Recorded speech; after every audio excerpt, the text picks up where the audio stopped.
Hey everyone, welcome to this video. So if you want to post a trial reels on Instagram, then this video is for you. In today's video, I will show you exactly how you can post a trial reels on Instagram. First of all, open your Instagram app in your phone. Now tap on this plus icon or go to your profile by tapping here.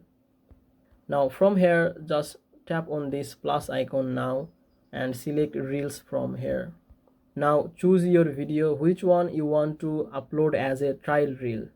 I am selecting this one. So now complete all of your desired editing. You can add filter, add effects or so on.